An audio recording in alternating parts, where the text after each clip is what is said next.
Morning बच्चों। आज हम करेंगे वर्कशीट नंबर 15 जो कि आपकी 20 नवंबर के लिए बनी हुई है बच्चों। और again the chapter getting to know plants. और इसमें इम्पॉर्टेंट थिंग जो आपकी प्लांट्स के बारे में आज हम समझेंगे वो है रूट्स। ठीक है, हमने सारा पढ़ लिया है, स्टेम हमने पढ़ा है ना, और हमने फ्लावर्स पढ़े। आज हम क्या पढ़ेंगे? रूट्स पढ़ेंगे, क्योंकि रूट्स क्या होती हैं? They grow inside the soil. Important part है ना। और 2 टाइप्स के रूट सिस्टम होते हैं प्लांट में, वो कैसे कैसे होते हैं इसको हम जानेंगे। फर्स्ट होता है टैप रूट, एक होता है फाइब्रस रूट। ठीक है, अब हम देखते हैं। ये देखो यहाँ पर दिखाया है कि टैप रूट और फाइब्रस रूट कौन कौन से एग्जाम्पल में होते हैं। कि जैसे बीन और मैंगो एग्जाम्पल लिया है, और वीट और मेज़ लिया है। जितनी भी ग्रासेस होती है उन सब में मोस्टली फाइब्रस रूट होती है। और टैप रूट हमें कहाँ मिलेगी? जितने भी और प्लांट्स हैं जिनकी जो लीफ होती है उसमें ऐसी रेटिकुलेट वेनेशन होता है। ये आगे भी इस वर्कशीट में समझाया और आपको मैं बता रही हूँ। रेटिकुलेट वेनेशन पढ़ा था ना हमने लीफ में, तो इस तरह से लीफ होती है, उसका रेटिकुलेट वेनेशन है, वहाँ पर मिलेगी आपको ये वाली टैप रूट। और जहाँ पर लीफ के अंदर पैरेलल वेनेशन होता है, ये लंबी लंबी लाइनें ऐसे जैसे घास आप देखते हैं ना, ग्रास का होता है, इसी तरह से वीट का, मेज़ का, इसकी लीफ ऐसी होती है। इसमें मिलता है आपको फाइब्रस रूट। ओके बच्चों, तो ये बात ध्यान देने की। अब देखिए, हम एक एक्टिविटी कर रहे हैं कि गो टू गार्डन। गार्डन तो आप जाते ही हैं, तो हम गार्डन गए और हमने क्या करा? Try pulling out some grass from the ground. हमने घास उखाड़ने की कोशिश की तो घास उखड़ गई आसानी से। इस मीन्स ऐसे हमने क्या करा? ये देखो, 3-4 सीड्स लिए ग्राम के, उसको हमने कॉटन वूल के अंदर अच्छे से लपेटा। उसके बाद हमने उसको कॉटन को हमने वेट कर दिया, और वेट करने के बाद हमने देखा कि उसमें से स्प्राउट्स निकल आते हैं। दिस इज़ व्हाट, उसके जो स्प्राउट्स होते हैं उससे वो यंग प्लांट ग्रो करेगा। फिर हमने क्या करा? हमने उसको, जो यंग प्लांट थे, जो स्प्राउट्स निकले थे, हमने उस पूरे के पूरे सीड को उससे सेपरेट करने की कोशिश करी वूल, कॉटन वूल से। तो वो ईजिली सेपरेट हुई? नो। तो it is not so easy to separate the cotton wool from roots. Why? अब इसका आंसर हमें यहाँ पर मिलेगा। Because roots hold the plant firmly in the soil, they are set to anchor the plant to the soil. क्योंकि जो आप कोई भी आप ग्राम का सीड लेते हैं, है ना, उसमें से अगर ऐसे करके स्प्राउट निकलता है, तो ये क्या होता है? जब हम इसको सीड को सोक कर देंगे, सॉइल में सो कर देंगे, तो ये सीड क्या होगा? एक बेबी प्लांट के अंदर ग्रो हो जाएगा, है ना, एक बेबी प्लांट बन जाएगा इसका, और नीचे इसके रूट्स बन जाएंगी।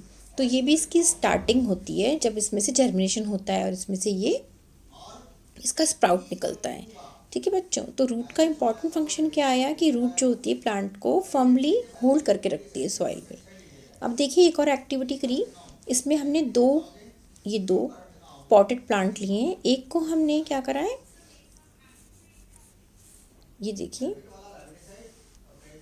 इसमें से हमने एक को विद रूट सॉइल के अंदर ग्रो करा, और एक को हमने विदाउट रूट, एक की हमने रूट जो है वो कट कर दी, और दोनों को हमने रेगुलरली वाटर किया और ऑब्जर्व किया थोड़े दिन के बाद। तो कौन सा प्लांट हमें हेल्दी मिलेगा? हमने देखा कि जिसमें रूट्स थी वो प्लांट तो हेल्दी है, और दूसरा वाला प्लांट जिसमें रूट्स नहीं थी वो कैसा हो गया? वो ड्राई होने लगा। ठीक है, उसकी जो लीव्स थी वो श्रिंक कर गई। क्यों? जबकि हमने दोनों को वाटर दिया था। तो ऐसा क्यों हुआ? बिकॉज विदाउट, क्योंकि रूट क्या करती हैं? रूट हेल्प करती हैं the absorption of water from the soil to the plant. ठीक है, पूरे इसमें देती हैं, और पहुंचाता कौन है? वो स्टेम लेके जाता है। एब्जॉर्ब करने में रूट हेल्प करती हैं। तो जिसमें रूट थी ही नहीं, वो कैसे वाटर एब्जॉर्ब करता? उसमें तो वाटर का एब्जॉर्प्शन हुआ नहीं, तो पूरे प्लांट को वाटर नहीं मिला। यहाँ पर रूट थी तो वाटर मिला, उसकी ग्रोथ हुई हेल्दी। ये इसका एक इम्पॉर्टेंट फंक्शन हो गया इसका मतलब, है ना बेटा। तो ये आपको अच्छे से समझ आना चाहिए एक्टिविटी से। अब देखिए, हमने 2 रूट समझी, टैप रूट और फाइब्रस रूट। दोनों में डिफरेंस क्या होता है? This is the main root from which root branches emerge. इसमें क्या होता है? जैसे आप देखते हैं कई बार मूली या गाजर घर में आती है, कॉमनली नाम लेके मैं आपको बता रही हूँ। इंग्लिश में हम कैरेट और रेडिश कहते हैं। कि देखो, उसमें ऐसे ऐसे पतली पतली रूट्स निकली होती हैं।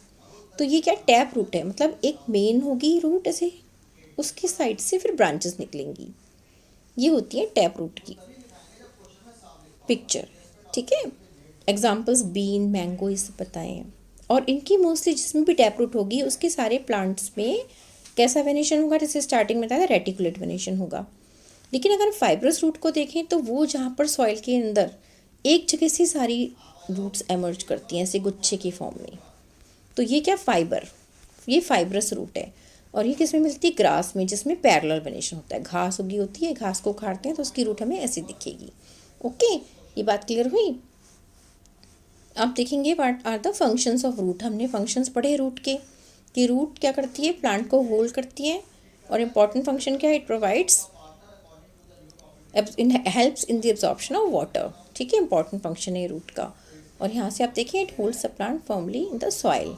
ये उसके दो आपको फंक्शन मिल गए।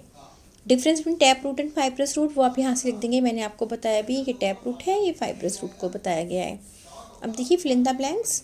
Roots are the part of plant that grow, कहाँ पर ग्रो करती है, सॉइल के इनसाइड द सॉइल या अंडर द सॉइल, ठीक है, इनसाइड लिखेंगे आप।